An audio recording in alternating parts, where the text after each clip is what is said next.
அன்பார்ந்த விருச்சிக ராசி அன்பர்களே, உங்கள் ராசிக்கு 3, 4 கூடைய போகஸ்தானம், வித்யாஸ்தானம், சுகஸ்தானம், மாத்ருஸ்தானம் என்று சொல்லக்கூடிய 3, 4 கூடைய அதிபதி இன்று முதல் உங்கள் ராசிக்கு 5ஆம் பாவத்தில் அமர்ந்து கலத்திர பாவத்தையும் மூத்த சகோதர பாவத்தையும் லாபஸ்தானத்தையும் குடும்பஸ்தானத்தையும் பார்வையிட்டு பலனை நிர்ணயிக்க உள்ளார்.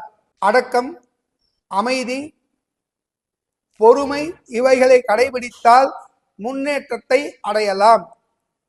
சுகஸ்தானம், மாத்ருஸ்தானம், வித்யாஸ்தானம், கல்வி ஸ்தானத்திலே தீய கோள்களுடைய ஆதிக்கம் ஒரு வருட காலம் நீடிப்பதினால் இடம் பெயர்தல், இடம் மாற்றுதல் அல்லது இருக்கின்ற வீட்டை விசர்ஜனம் செய்து புதியதாக வாங்கி கட்டுதல் போன்றவற்றிற்கு முழு முயற்சி எடுப்பீர்கள்.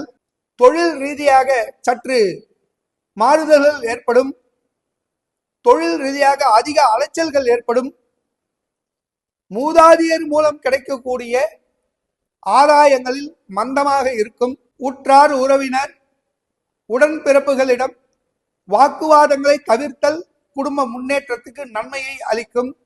கணவன் மனைவி உறவு அந்யோன்யம் ஏற்படும். அதே நேரத்திலே அடுத்தவர்களுடைய தலையீடுக்கு இடையூறு இன்றி அடுத்தவர்கள் உங்கள் குடும்ப விஷயத்திலே தலையீடு இன்றி பார்த்து கொள்வது மிகவும் அவசியமாக கருதப்படுகின்றது. உயர்கல்வி ஸ்தானம், வித்யாஸ்தானம், கல்வி ஸ்தானம் வித்யாகாரனுடைய வீடாய் இருப்பதினால் உங்களுடைய அறிவு, ஆற்றல், திறமை நன்கு புலப்படும். கல்வி பலப்படும். உத்தியோகத்திலே மதிப்பு, மரியாதை, செல்வாக்கு, செல்வம் கூடுதலாக கிட்டும். ஜீவனம் சிறக்கும். லாபஸ்தானத்தை சனி பார்வையிடினால் என்றோ நீங்கள் கொடுத்து வைத்தவர் சற்று தாமதப்பட்டு பலனை அபரிமிதமாக கொடுக்கும்.